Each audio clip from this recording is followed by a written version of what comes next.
Critics gave this mocking send-off, hit the road Jack, as Dr. Shimon Warrenker, Hempstead School's new superintendent, began a board-imposed 60-day suspension.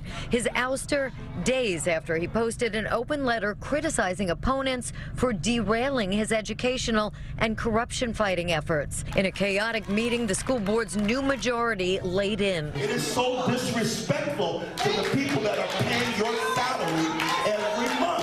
Community members shouted racist.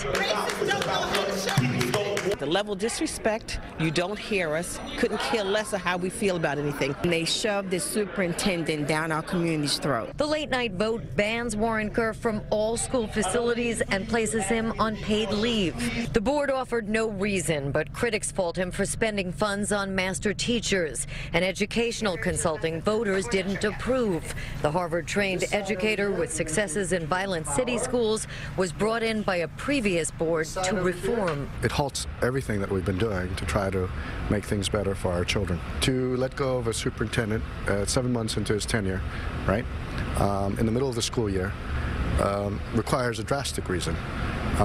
And quite frankly, there is no such drastic reason. What now? Supporters say the district, just faulted by a state-appointed monitor for a decade of failures, is now worse off than ever. Here this man is trying to do what's right, trying to reform the schools, the whole district, and this is how they treat him. His attorney, Fred Brewington, vows to fight the suspension. Within 6 months, he's made more changes to this system that would be helpful to the children than anyone has done in over 2 decades. And that board now turning the tables, hiring lawyers to investigate Warrenker.